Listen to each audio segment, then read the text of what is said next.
बात साधारण नहीं है। लेकिन महाराज प्रश्न तो केवल यही है ना, क्या पापात्मक जीव का, पापी जीव का उद्धार नहीं हो पाएगा? होवेगा, लेकिन उसको अपने जीवन का ये मन, अपने जीवन में इस प्रकार से मन एक रूप करना पड़ेगा। उस पापी का भी नहीं, महापापी का भी स्वयं उद्धार हो सकता है। धुंधुकारी था कैसा? गौकर्णो महाज्ञानी धुंधुकारी महाखलहा। ये धुंधुकारी महापापी था, गौकर्ण महाज्ञानी थे। आत्मदेव ब्राह्मण के जीवन में स्वयं घटने वाली वो घटना, एक साधु का दिया हुआ फल,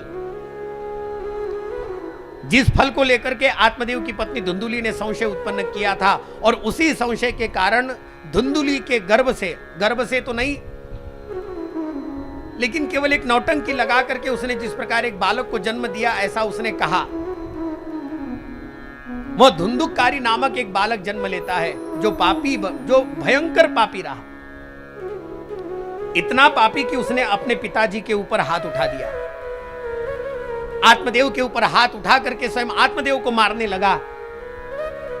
उसी क्षण आत्मदेव जी ने तो स्वयं अपने घर का त्याग किया, और जैसे ही पिताजी चले गए, गौकर्ण महाराज ने आत्मदेव जी के साथ में बैठ करके जो सत्संग किया है ना, उस सत्संग का नाम है गौकर्ण गीता। जिस गौकर्ण गीता में स्वयं गौकर्ण महाराज ने आत्मदेव को सत्संग की महिमा को गाया है। पिताजी सारा का सारा जीवन दुख में जब व्यतीत होता है, उसके पीछे कारण और कुछ नहीं होता है, उसके पीछे कारण हम स्वयं होते हैं। क्यों? क्योंकि दुख का कारण और कुछ नहीं है, दुख का कारण केवल और केवल मैं और मेरा शरीर है। देहे स्थितमांस रुधिर भीमतीम त्यजत्वाम जाया सुतादिषु। गौकर्ण महाराज ने अपने पिताजी आत्मदेव जी को कहा, आपको लगता है कि धुंधुकारी ने मेरे ऊपर हाथ उठाया, इसलिए आपको दुख हुआ, लेकिन यह दुख होने के पीछे कारण केवल धुंधुकारी नहीं है, यह स्वयं हम ही हैं। क्योंकि हमारे शरीर के साथ में रिश्ते चलते हैं। जब तक शरीर है तब तक ये सारे के सारे रिश्ते चलते रहते हैं। अगर ये शरीर ही समाप्त हो गया तो फिर काहे का कौन, किसका कौन होता है? कोई किसी का नहीं होता।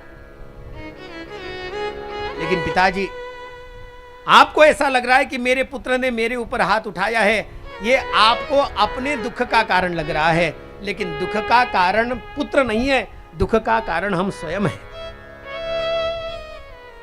इसलिए अपने दुख का कारण हम स्वयं बनते हैं, और कोई दूसरा नहीं बनता।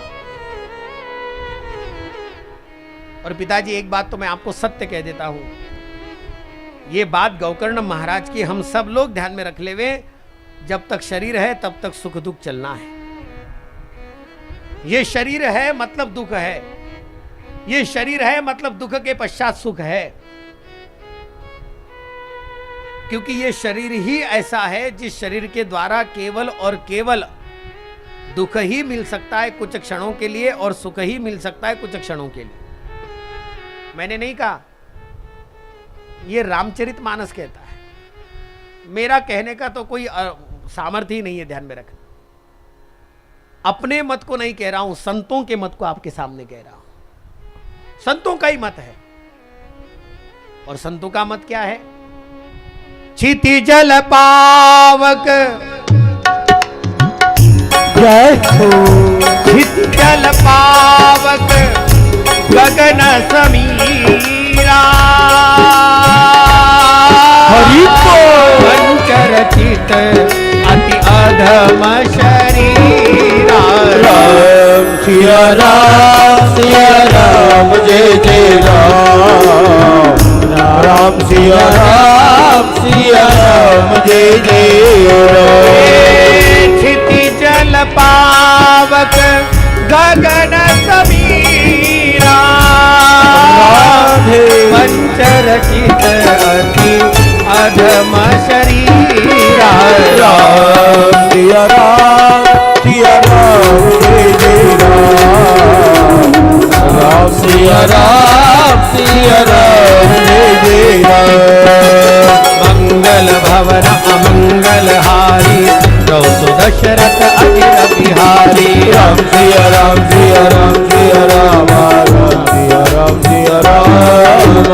मंगल भवन अमंगल हारी रहो दशरथ अजिर बिहारी। राम सिया राम सिया राम सिया राम राम सिया राम सिया राम। क्षिति जल पावक गगन समीरा रामा पंचरचित अति अधम शरीरा। सिया राम जय जय राम। राम सिया राम जय जय राम। क्षिति जल पावक गगन समीरा पंच रचित अति अधम शरीरा। पृथ्वी आप तेज जल वायु आकाश इनके द्वारा स्वयं रचने वाला यह शरीर ही अपने आप में दुखदाई है। परिणाम यह है कि इस शरीर के साथ में जितने भी संबंध जुड़ जाते हैं वो सारे के सारे दुख देने वाले हैं। बात केवल कहने तकात नहीं है, अनुभव भी वैसा ही है। आत्मदेव जी ने जब पूछा तब आत्मदेव जी को गौकर्ण महाराज ने एक ऐसा सन्मार्ग बताया। उस सन्मार्ग के द्वारा केवल एक ही बात कही, धर्मम भजस्व सततम। पिताजी, अपने जीवन के इस दुख को अगर दूर करना है तो केवल एक ही काम करना है, अपने जीवन में धर्म का पालन करते करते संतों की सेवा कीजिएगा, हो गया, जीवन का सर्वोत्तम उद्धार हो जाता है।